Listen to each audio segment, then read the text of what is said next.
49 fertility centre మీకు అందిస్తుంది కేవలం 899 రూపాయలకి ఫర్టిలిటీ అసెస్మెంట్ ప్యాకేజ్. అంటే ఇప్పటికే భయపడుతున్నారు కదా భారతీయులు, ఎందుకంటే యూఎస్ తోటి రిలేషన్స్ సన్నబడుతున్నాయి. ఎందుకంటే ఈ గాజా విషయంలో పీస్ కమిటీలో మనం లేకపోవడము ఇవంతా కూడా, ప్లస్ ఆల్రెడీ వీసా మీద చాలా కఠినమైన నిబంధనలు ఉన్నాయి. టారిఫ్ విషయంలో కూడా చాలా సీరియస్గా ఉన్నాడు ట్రంప్. ఒకసారి టారిఫ్ విధిస్తామంటున్నాడు, పెంచుతామంటున్నాడు, ఒకసారి కామ్గా ఉంటున్నాడు. ఇటువంటి నేపథ్యంలో ఇండియన్స్కి జరగబోయే ప్రమాదం ఏదైనా ఉందా? ప్రమాదం అని లేదండి. ఫస్ట్ ఆఫ్ ఆల్ ఈ వీసా ఇష్యూ మనం అర్థం చేసుకోవాలి.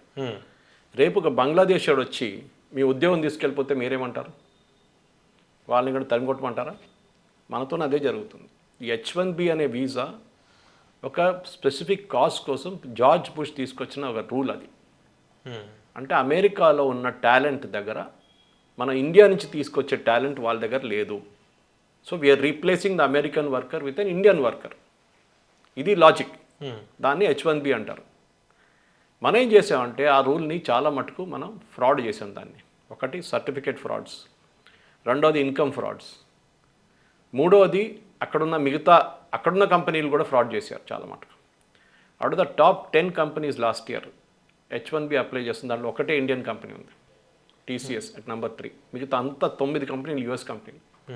దాంట్లో 2 రీటైల్ కంపెనీలు, టార్గెట్ అండ్ వాల్మార్ట్. ఐటీ కాదు వాళ్ళు.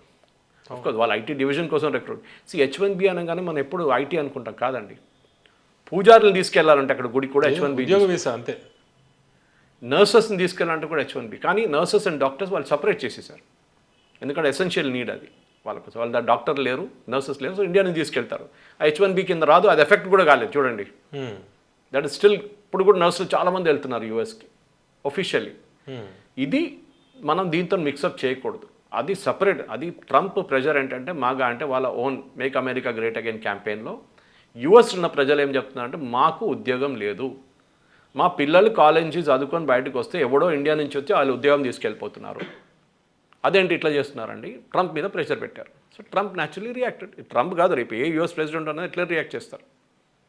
ఎందుకంటే వాళ్ళ ఓటింగ్ ఆడియన్స్ అది. ఆ ఓటింగ్ ఆడియన్స్కి ఉద్యోగం లేకుండా వాడు మీకు ఎందుకు ఓటేస్తాడు? ఇండియాలో కూడా అదే కదా. రేపు బంగ్లాదేశ్ వచ్చి ఉన్న ఉద్యోగం అంతా ఎత్తుకపోతే మనం వాళ్ళని కొడతాం. ఇప్పుడు కూడా నడుస్తుంది అది. రోహింగ్యాలు ఉన్నారు బంగ్లాదేశ్, వాళ్ళు కొడుతున్నారు. ఇది మనం కూడా అదే చేస్తున్నాం. మీరు లీగల్గా వెళ్తే ప్రాబ్లం లేకుండా. H1B అని ఇండియా మీద ఒకటే టార్గెట్ కాదు, కానీ 70% H1B ఇండియా వాళ్ళకే ఇష్యూ చేస్తారు. అది ప్రాబ్లం. చైనీస్ కూడా ఉన్నారు, మిగతా దేశాల నుంచి ఉన్నారు. కానీ మన వైపు నుంచి మనం లీగల్గా వెళ్తే ప్రాబ్లం లేకుంటుండే. ఇప్పుడు ప్రాబ్లం ఎక్కడ వచ్చిందంటే మనం చాలా మటుకు అక్కడ ఉన్న అటార్నీస్ని యూజ్ చేసి వాళ్ళని వీళ్ళని యూజ్, అందరిని చెప్పట్లేదు నేను, కానీ చాలా మటుకు there was fraud which we should agree.